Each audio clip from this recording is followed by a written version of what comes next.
So this is assignment 5. It's my self-reflection on our teaching unit, or assignment 4. To give you a little background on what I did for assignment 4, I teach 7th grade language arts.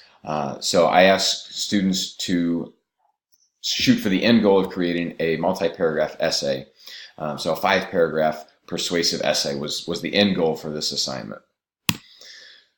So first, do the tasks yield appropriate evidence of the identified understandings?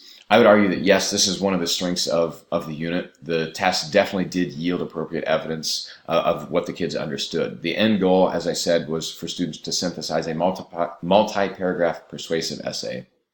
And I would argue that students enjoyed scaffolding throughout the process, and it included multiple opportunities, not just for feedback, but also for growth prior to the creation of the final product.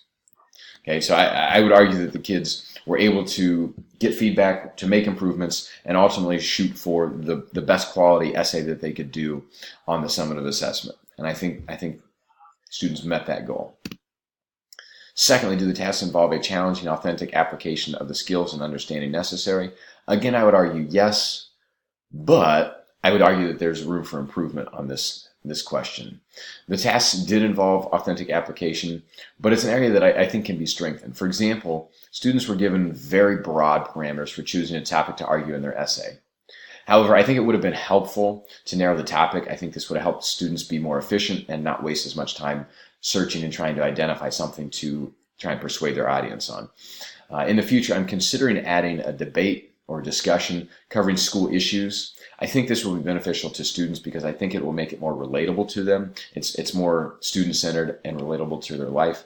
But also, I think it gives them a forum to further develop and also express their opinions. So I think adding that debate or that discussion would be a really helpful step to make it a little bit more authentic and give them more opportunity to apply it in a meaningful way.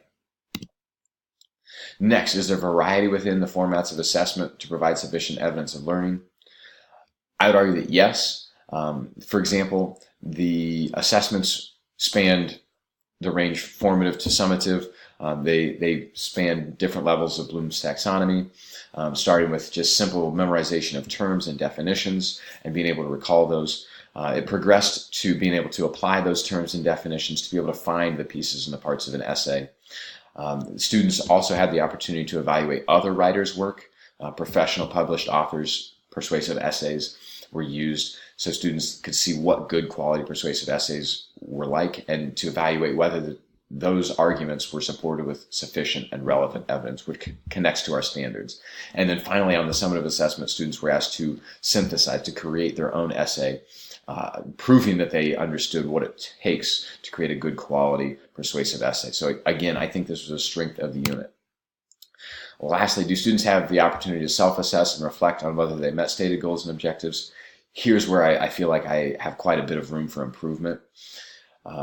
Students didn't have a lot of opportunity to reflect. They worked with other authors' work, but they never had a great opportunity to evaluate whether they were meeting the goals on a personal level, whether they were achieving the stated objectives themselves.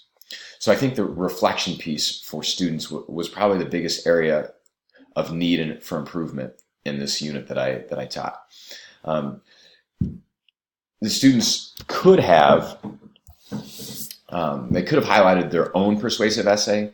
What I had students do is I had them highlight the different pieces and parts in other essays. But in hindsight, it would have made a lot of sense to have them color code and highlight the different pieces and parts of the essay on their own essay.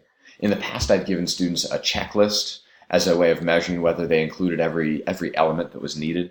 And I think instead of doing that, it would have made a lot of sense to either pair that with the color-coded highlighting or to have them just simply do the color-coded highlighting within their own essay. And I think that right there is the biggest area for improvement for the next time that I implement this lesson. So overall, I was happy with it. I think it was effective. I think students learned and developed, but I do think that there was some room for improvement in that.